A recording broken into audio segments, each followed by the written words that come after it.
So we're going to go ahead and get things started. We are your fifth in the batting order. I think that's the heart of the lineup. It's also the end of the lineup. Fortunate enough for you guys. Thank you for everyone for sticking through today. I know it's been a lot of carbon pricing. You CCL folks are used to these things, but for the rest of you, thank you so much. I also want to thank Gap for hosting us. Let's get a round of applause for Gap. Yeah. All right. I was a Gap kid growing up, and also I can definitely say that they're one of the most comfortable khakis as well. They're not paying me to say that, but they're more than welcome to make a donation.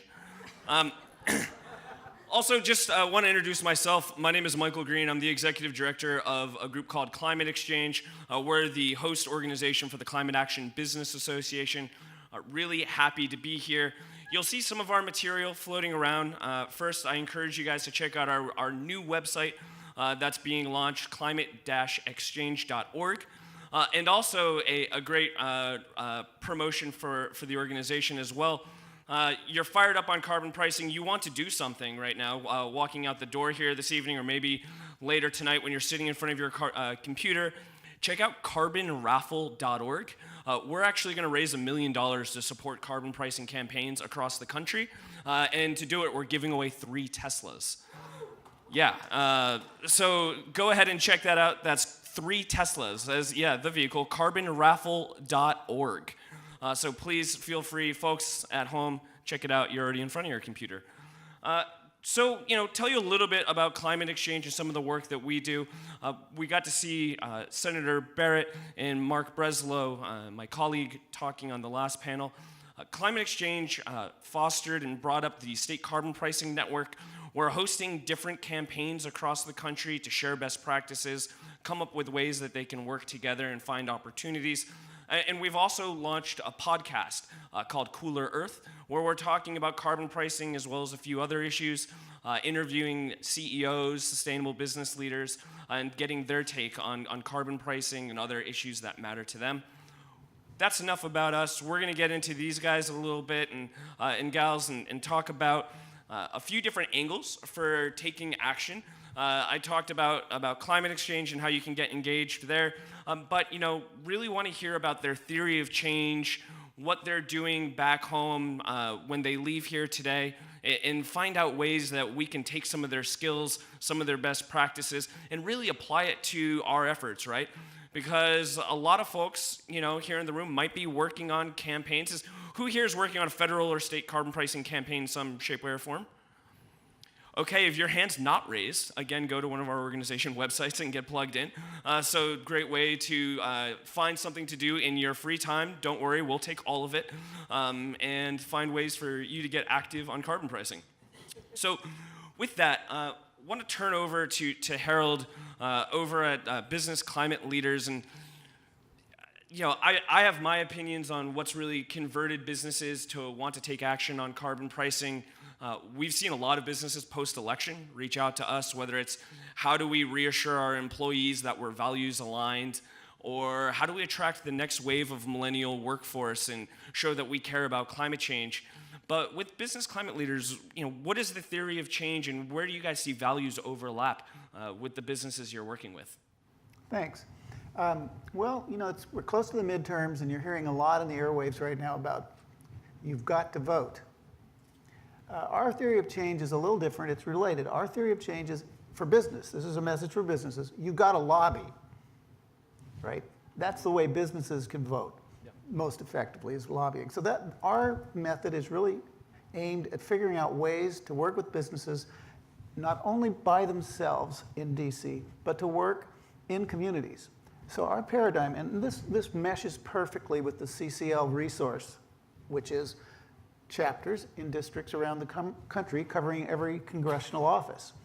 So we take that as a starting point, and what we want to do is train those local chapters on how to reach out to the business leaders, the small, medium-sized enterprises in their places, and train them up to lobby with them. Now, we seed that by working with national companies that we work with. We don't have the bandwidth to work in every, BCL doesn't have the bandwidth to work in every district, but we do have the bandwidth to talk to national companies that recognize a couple of things. One is that if they've got an employee base that's millennial, those employees want to work at companies that are doing the right thing. And if they work with us and allow those employees to help them lobby locally, so take a hotel chain. I'm not going to tell you which one, but we talked with them, and that's their case. They have got millennial employees that really care about the climate. So that hotel chain, with a simple white paper of here's where we stand on climate change, if they take that and train up those employees to stay on message, they can lobby with us everywhere in the country that they have a hotel. That's a model. And when we have a national chain like that acting locally, it's like an anchor tenant for that chapter to have and go to other local businesses that are smaller and say, look, we've got, whatever the name of the hotel chain is, they're going to lobby with us. We want you to come too, and we're going to talk and influence the member of Congress here to do the right thing on climate. So that's our vision of how to take the local resource that we have and use it effectively by combining both national businesses and small ones. One thing that's been super effective for us, because as you know, Citizens Climate Lobby, we have a proposal and we train our chapter members up on, this is what we want you to lobby for. We don't do that with businesses because it's too prescriptive, we find. So what we do instead is we ask them, look, what is your climate story? What are the risks that your business sees? What are you doing about it internally? Your supply chain, your efficiency, your reduction of greenhouse gases. Tell that to the member of Congress and then tell them that you support, even if you just say, we support you, we need you to do the right thing on climate, that supports our message. Because those members of Congress have already heard what we have to say about the importance of a carbon tax. They already have heard from us many times. So if the business is in the room with us, what they're really saying is, you figure out the details, I want you to act. So that's another thing that's effective for us. And one of the things, that I've personally experienced as a large corporate in, but I won't even name the state, reached out to us and said, we don't want to take a stance on carbon pricing because what about our B2B clients? How is this going to affect them? And are we going to potentially lose some of our larger contracts because they're going to say, hey, you are standing out in front on this climate issue. And think in your head, how many times has a corporate taken a ambitious stance on climate or environmental policy and been burnt on it? Yeah, I really can't think of one. So, we do need first movers and shakers, and whether that's connecting with CCL leaders and going in and working with, I think something Harold said of all sizes and shapes of businesses is really important to meet with congressional folks down in D.C., but maybe not just in D.C., also in state campaigns, right, David? So tell me a little bit, American Sustainable Business Council has really been at the forefront of working on carbon pricing policy. I had the pleasure and was fortunate enough to kind of be in some of those early conversations when we established those, what are our values around carbon pricing? That was about 4 years ago now. How do you see those values being applied to different state and federal campaigns? I think one of the keys, thank you, one of the keys that we found, was one, it was really crucial to engage the business community. That's why we formed the American Sustainable Business Council, was to say that we'd seen an incredible growth of triple bottom line values emerging within companies, and they were doing the right thing within their company, but they were not telling that story anymore. You have companies that are 100 years old, 120 years old, that have had what you would call core sustainability principles and practice for years, but they never talked about it like that. And what we said was the next core principle was the practice of speaking out and advocating and engaging in the public policy. So whether they did that privately at times and met privately with their representatives, or they actually came out publicly to do that was the new opportunity here.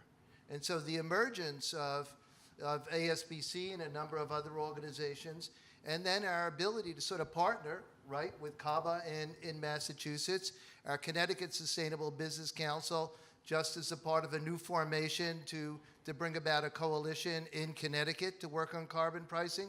We talked about the new effort in Pennsylvania. We've worked and tried to support the Washington State folks. In fact, we're going to make some calls when we leave here and get some of our businesses to actually engage on that, right? Those are the opportunities. The place that we start, though, was that you need to have the conversation with businesses in business terms, right? We've seen a lot of, whether it's environmental groups or union groups or other groups say, hey, can you do this? Can you support this? Can you do this? But they put it in the terms that make sense to them, right? Or, right, so starting with business language, with business perspectives is really crucial. 2 is to develop a set of principles. We've heard about the politics here, but where do we actually meet each other? We meet each other on the values and the principles that we begin with. So getting responsible, values-based businesses to the table at the very beginning of time to sit down in the crafting of the proposals and coming up with those common principles helped us to navigate some very difficult issues, right?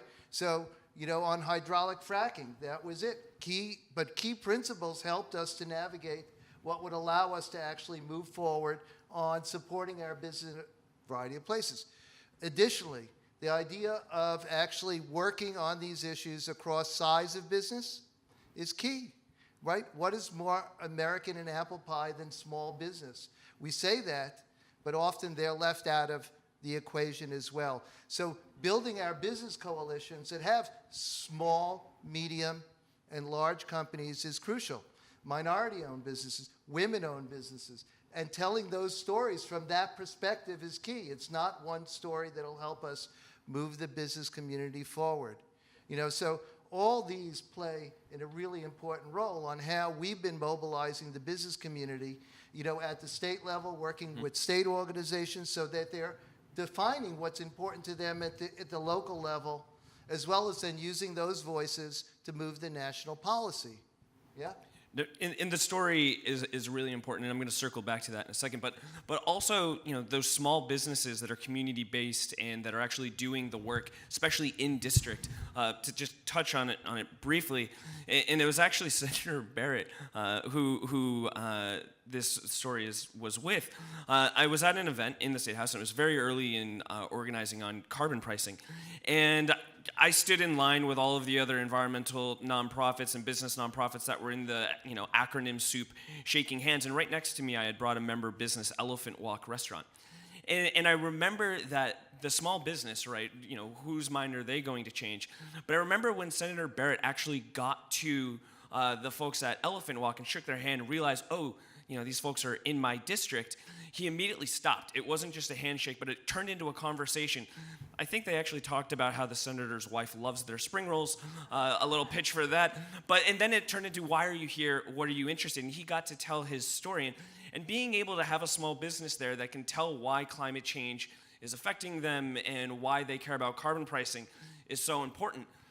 Being able to tell, you know, circling around, you know, the ability to tell your stories, whether you're a business leader or not, I think is something that someone here in the audience, my dear friend Katie McDonald and I took a lot of Marshall Gantz trainings on back when we were student organizers. And being able to effectively tell that to drive action and have people see values alignment is something that we found as student organizers highly effective. So how are we going to be using the student story? And maybe, Kiera, is there a way that the student story parlays a little bit with some of these small businesses that are also interested in, you know, that local story of what's happening with climate change near them and why they're interested in acting on carbon pricing? Yeah, I think definitely. I mean, one of the unique features of a university setting is that you have people from all areas of the country in a lot of these smaller private universities. And so you naturally have people with different life experiences who are coming to this one place with a wealth of different ideas about what should be done on the issue. And business more generally is very inspiring to a lot of young people. We look at business as the winners of our economy and of our country and of American innovation and development. Not even small business specifically, but business in general. And I think that truly is the model for how you will change the narrative on campuses, is you have student leaders who are hoping to one day be successful like businesses and to be the next great CEO of whatever company. And we've grown up in an era where we have only known political divisiveness, and we've only known an era where corporations are seen as people, and so naturally we want to know your values. We want to know how you personally got to where you are, and to see you as a person, and to really experience what you've experienced and understand the conscientiousness behind it. Small private universities, you can say at Harvard, is quite not only just a small private university, but also a global thought leader. A lot of pressure riding on you and you guys that are organizing. Where do you see this going and growing this semester? And is there thoughts about how you can engage the private sector through, I don't know, where people are working internships or where people are going and doing their first job placement? What's the game plan for that? So for those of you who don't know, I'm with Students for Carbon Dividends, and on our original coalition we launched back in February, there were 23 college Republican clubs who signed on to our initiative supporting the Baker-Schultz Carbon Dividend Plan. This is the first time ever that college Republicans have taken any sort of stand on climate. And by definition, that means that it's the first time there's been a bipartisan coalition of any sort that's been formed. And each of these students that signed on as a member of these clubs have, in my experience, acted as ambassadors as they're going out. People aren't signing on because it's a whim. People are signing on because it's something they truly believe in. And so necessarily we will be hopefully expanding in the future. We have already added more groups. We are continuing to continue those conversations. And I guess we'll see what's next. I think the part that I'm the most excited about is something you said about being the next wave of CEOs. I think that there's a lot of opportunity there for us to be carrying the values of the next generation into the private sector, and this buzzword that over the last 7 years of disruption. Could carbon pricing and kind of wearing your ambition on climate policy like a badge of honor be part of that next wave of disruption, values-aligned businesses? I absolutely think so. If you look at all the polling, it's a generational schism, truly, on the environment. If you poll people 65 and over, it's less likely that they care about it. People who are in the millennial generation are people who will base their vote on issues such as this. And more broadly, it is those kind of values-aligned issues. Because we're looking at a party structure today on both sides where things are ever shifting. Your principles honestly couldn't tell you sometimes. But at business, that's what we're looking to set the tone. We're looking to business to say, this is right, this is the American way, this is our way, and we'll follow that. I want to say something, referring back to what Michael was talking about a minute ago, about the need for principles in getting businesses to start talking. And when you arrive today, or hopefully if you arrived at the beginning at least, there's a piece of paper with some carbon pricing principles that were adopted and developed jointly by American Sustainable Business Council, Business Climate Leaders, and the Series BICEP program and Partnership for Responsible Growth. So they were shared. And take a look at them because they are a very useful way to start comparing and evaluating carbon taxes and other kinds of carbon pricing proposals. They're values-based, which is what David was pointing to the need for. So I think it's a good resource right there. And armed with that, you can compare any carbon pricing proposal that comes out and say, well, does it do this? Does it do this? Does it do that? So it's very useful. So, Great way to the other key to what just got mentioned is if we look around at all the campaigns that have taken place on a wide range of issues, what we've often seen is that those that are moving on climate issues and carbon pricing are often sitting in competition with each other as well. Right? So if there's a new set of policies that bring about a new ethos, a new ethic, about what we're trying to accomplish in addressing climate change, through carbon pricing, it's the idea that we need to get all of our organizations actually working together in order to have a more unified voice and a greater power together, because that's the way that we actually move this country forward. So this idea of putting, I'm growing my organization, I'm going after that foundation funding, I'm going after that one company that's going to help to underwrite, my next year's budget or the like, and actually figuring out a game plan that actually gets us to the larger goal of where we're trying to go, which is actually to solve these problems, put, in this case, business at the forefront of innovation to help us move forward, so incentivize business to move forward, but it's going to take a more unified voice, a collective power in order to be able to influence the change at the speed that we need to operate. So if anything, how do we figure out how to make sure that the table is set for all the right folks and the multiple stakeholders that need to be at the table to be working together? You know, one answer to that, and this ties into something earlier one of you two raised, and that is, what are companies that are afraid of sticking out, but they still want to lead somehow? And one of the ways that we've found it to be effective is to work with trade groups and trade associations. Because in that case, no one company is taking position. I know American Sustainable Business Council does that a lot. We've had good luck working in there. I think Mike Milkey might be in the room here today. If he is, he was earlier. In any case, Mike Milkey is the head of the Silicon Valley Leadership Group. And about a year ago, we started talking with Mike about the major companies that are his members. Well, they have small companies too, but the main high-tech companies in the world, whose names you all know, are members in Mike's company. So these trade groups have to be careful because they're membership-based. They're great allies, but they can't get too far in front of their skis. So in working with them, what we bring to the table is the ability to provide the information, to do the education of companies, to help them discover what a carbon price is going to do to the companies in their sector, what it's going to do to their own companies, and then be able to evaluate carbon pricing principles down the road. And the role of a trade organization like Silicon Valley Leadership Group then is not to provide that leadership on the issue, but to just convene those companies in one place. So that works really well for us because we get to start relating with a bunch of important companies, and it works well for the trade group because they don't have to lead. They can lead from behind just by creating this kind of educational opportunity.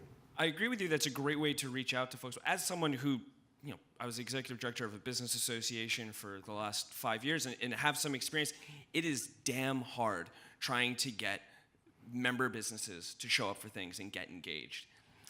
And it's a good way to claim numbers, I think, when you're reaching out to business and trade associations, but you don't get that story, I feel. I think you really need to go to the small business, knock on their door, and have that conversation with them. So maybe a little bit of a difference of opinion on what that looks like, but I want to move our conversation back maybe to the bipartisan theme that we had earlier. The current administration has just been inept at talking to the voters of a younger generation, I feel like. And this is someone who, I stake claim to upstate New York. We're the most conservative voting county and the most conservative voting town in the most conservative voting county in the state.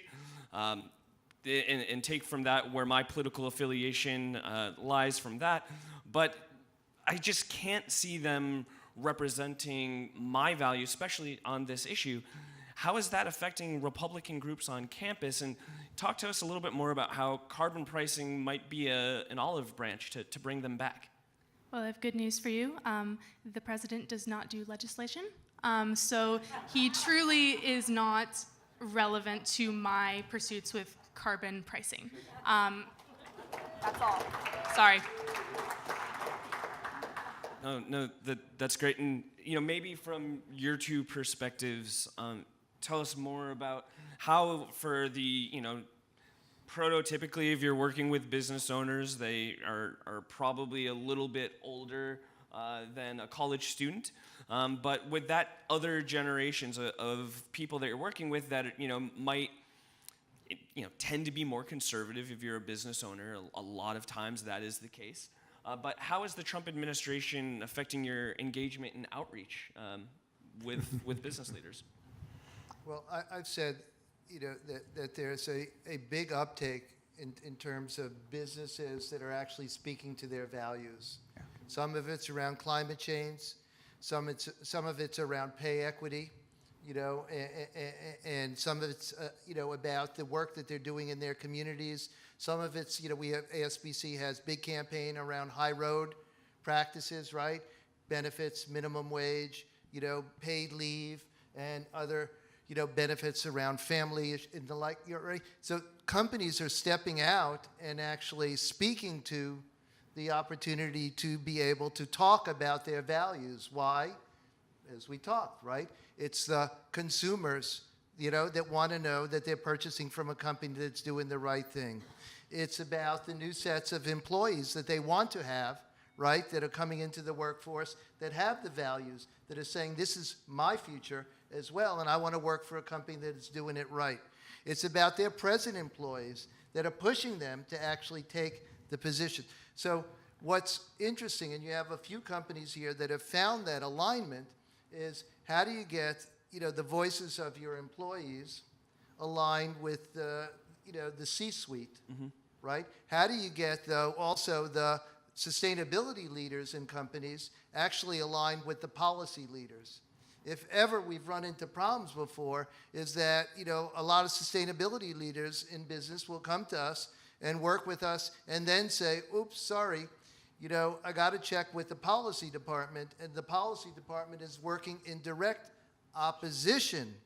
Constantly happens. We've had companies that CEOs have actually, of larger companies, CEOs that have said we're ready to take the position, and then politics have come to play, where their boards of directors were getting calls from some of the other trade associations and the like, saying we'll cut off your supply chain if you don't take the right position. So this is not easy to do, but getting internal alignment between employees, C-suite, between policy and sustainability, we see as a key opportunity that it's no longer siloed work within a company. It's actually integrated into the core of the culture of the company, that this is where they're driving towards. That's key. And that there's a larger vision of who they are as a company that's driving it, so then they can take positions on specific issues as well. Yeah. That makes for good business also. That's the argument we're making. Isn't Right, it? exactly. So if you haven't started to write your questions to us, please feel free. I've got a few in front of me, and I'm going to skip my last question because I really like a few of these. One of which is actually it's a question on divestment. I'm not going to ask it because it made me have another question. But on campus, there seems to be a little bit of a, there's only so many students, and we were talking about the competitiveness in the nonprofit space, and yeah, it's competitive in the private sector as well. But guess what, guys? It's competitive to get students to show up on Thursday nights for pizza parties to talk about environmental issues. And one of the things that we've seen a divide on in the past is around divestment and carbon pricing. Is that still something that you see? Is there any kind of coming together of those two thoughts? That the question was asking you to take a stance on divestment. We're not going to do that because this is a carbon pricing forum. But talk to me a little bit about the clashing. Are we coming together on campus? Honestly, no clashing in my experience. Great. We've been very lucky. Like, we've been working somewhat towards a common cause. Where we're aligned, we agree. Where we're not aligned, no harm done. Okay. No, that's great to see that hatchet might have been buried. We had early days in carbon pricing in Massachusetts where there was divestment students standing out and doing protests, actually, of the conversation of carbon pricing.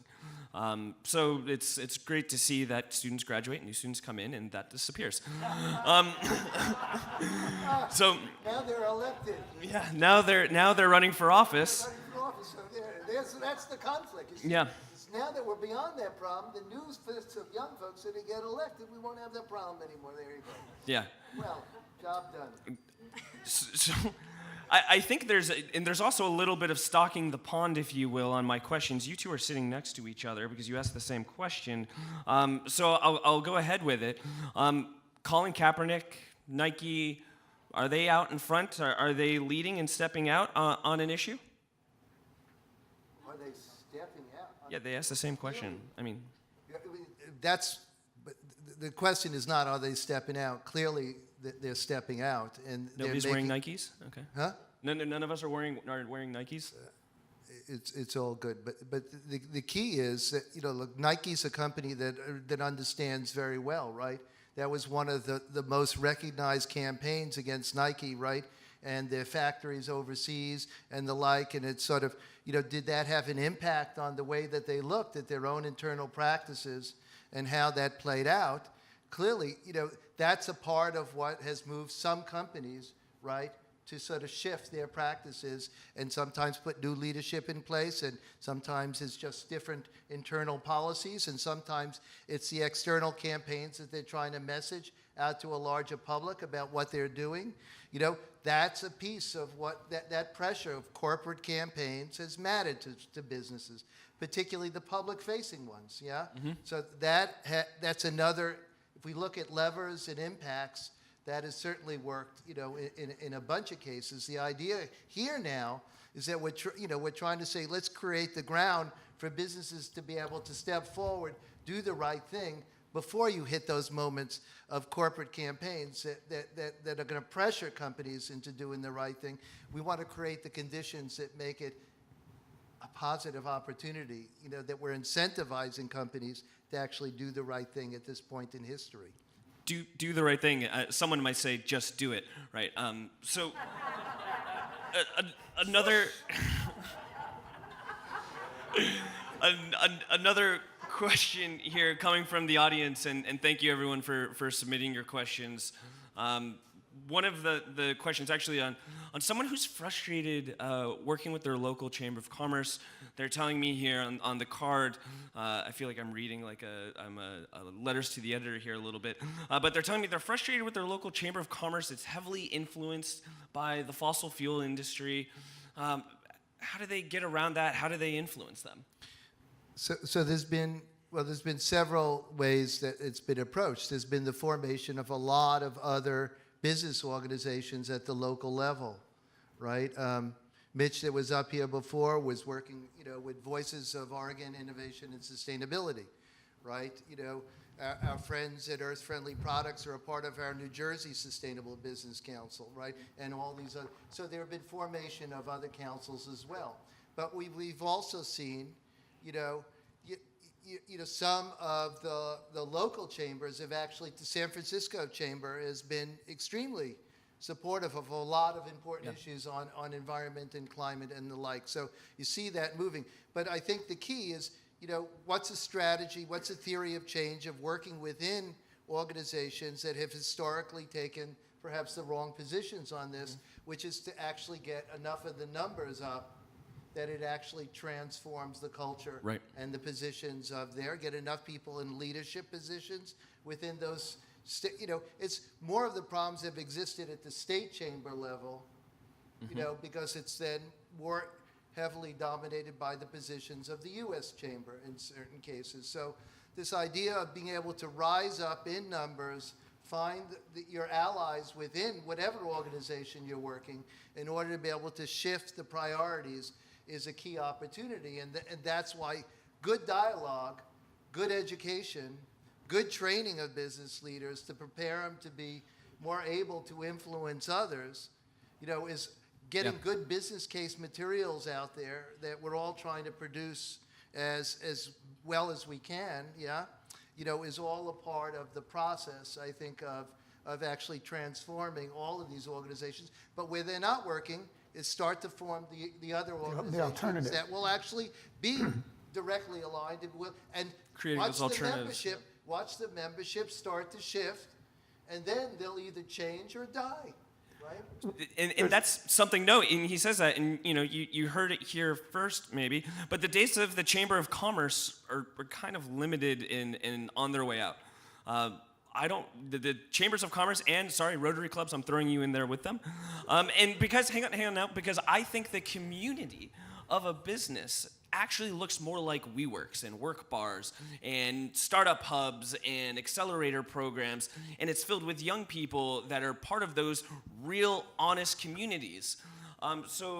Just quickly about the Rotary Club just invited me to speak on a large conference in Mexico on human values, where they're going to get 4,000 people, and they're a part of trying to, the Rotary about aligning human values and values that they stand, right? Rotary gets it. Okay, I take it back. All right, But we've got this amazing community in Boston. It's a space filled with what's up, Boston?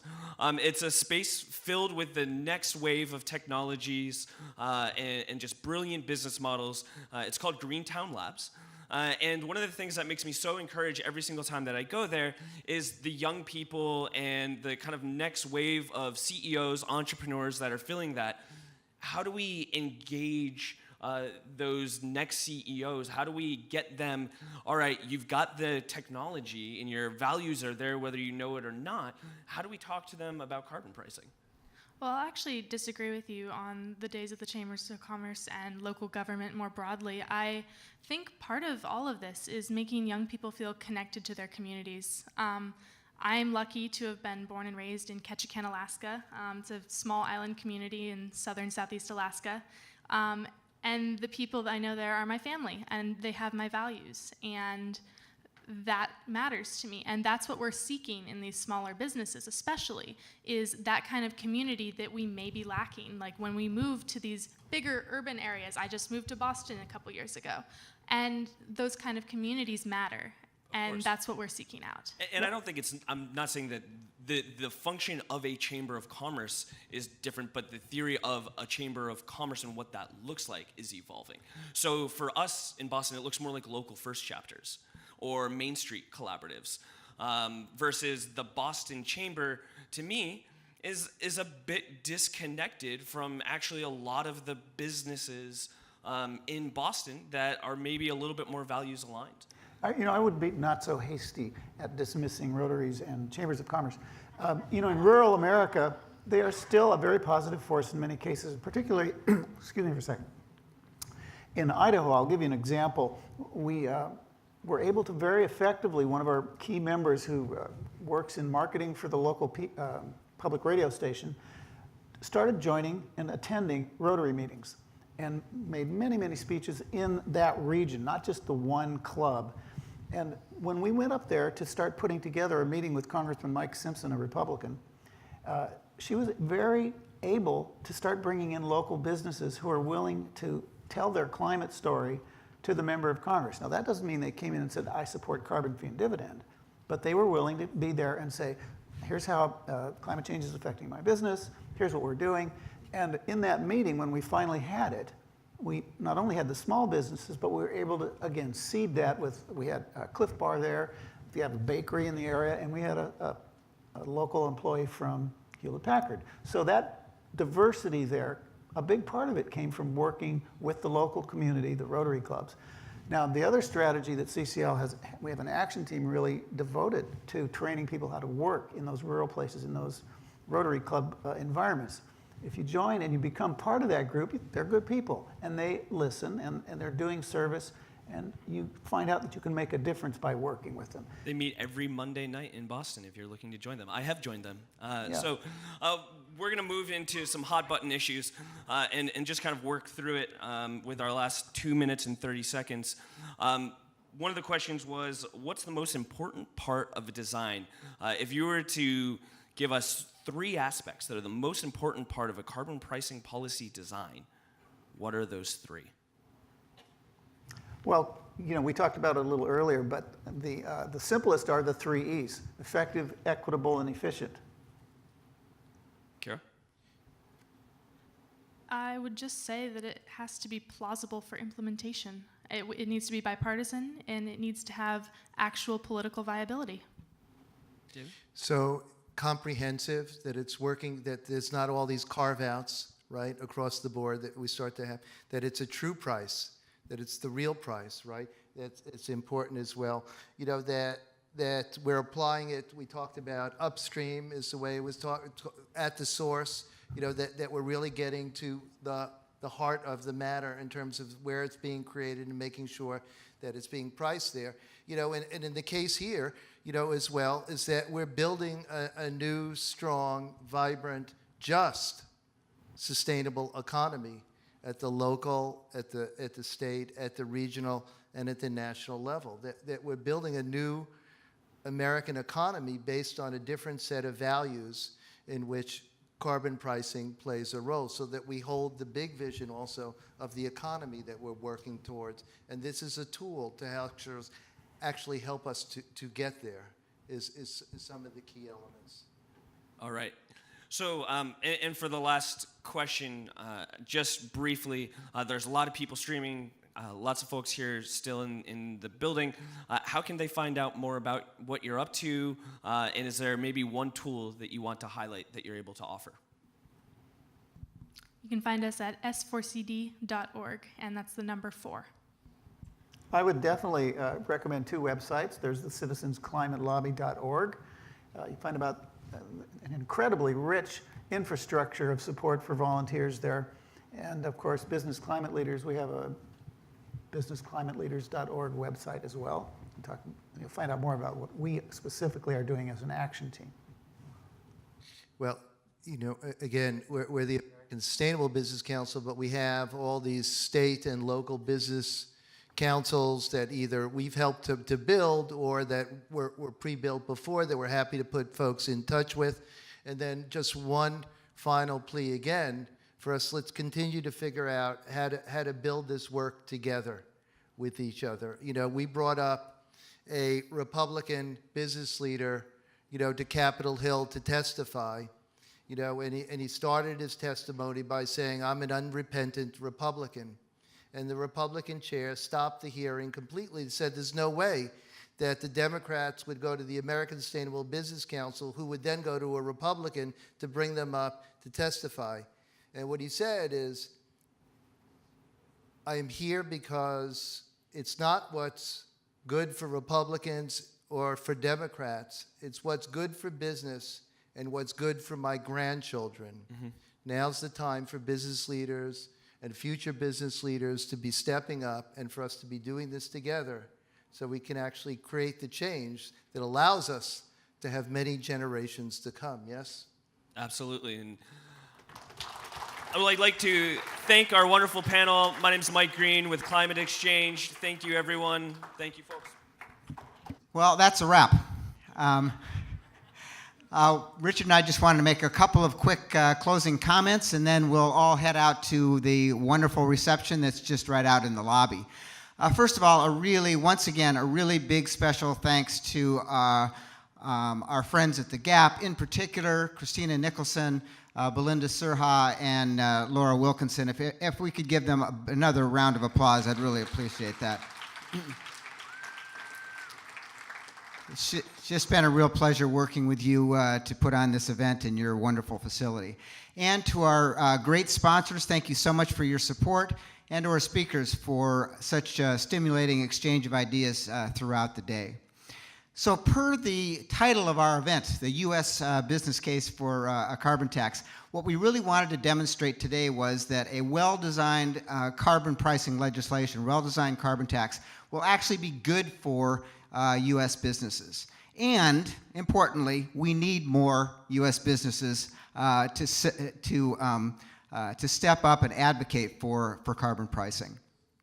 At the same time, we wanted to demonstrate that increasingly across the political spectrum, leaders from government, from NGOs, and from business are embracing carbon pricing as policy that they feel will be effective going forward.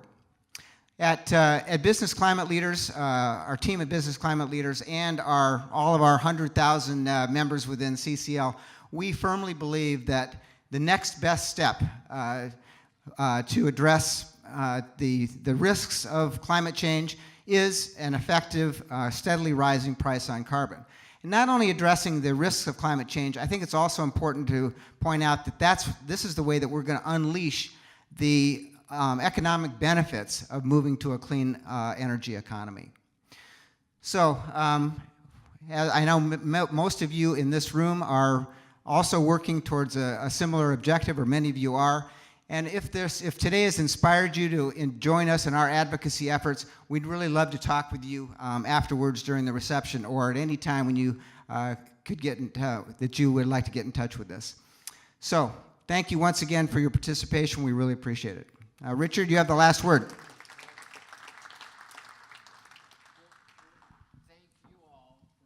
being here, spending the day with us, learning, adding to the conversation.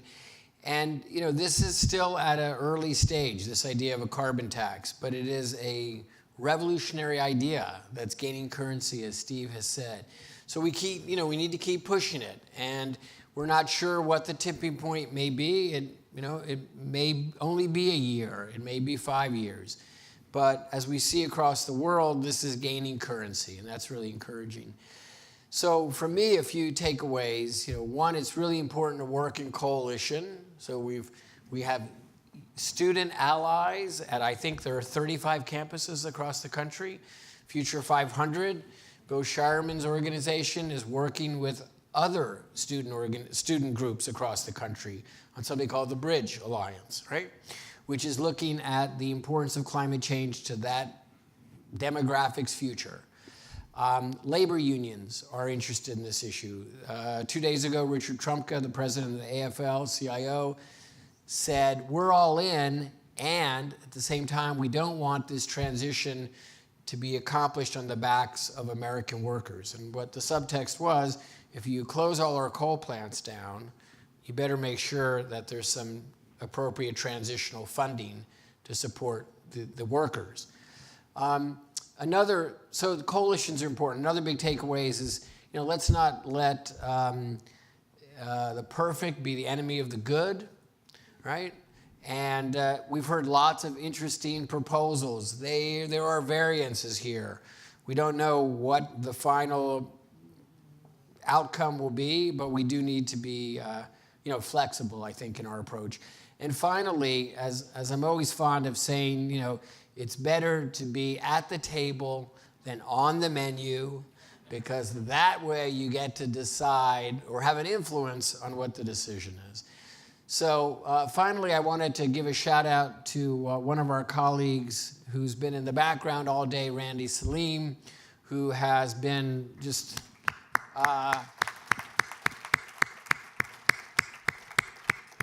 has been really wonderful to work with. And we also have two colleagues who are not here with us today, Sarah McGregor, who's in Massachusetts, and Sarah, if you're watching, thank you very much. And also Stephanie Miller, who helped a lot with our communications. So our next step, we've been thinking that it would be great to replicate this carbon tax forum and maybe do it in Washington, D.C. in the spring. So if any of you are interested in that, come talk to Steve or I. We'd be happy to discuss that possibility with you. And we do have a reception out in the hall, and we hope you hang out for an hour and have some adult beverages with us. So thank you all very much. Thank you, Steve. It's good, very good. We can't make any promises now, can we, babe? But you can make me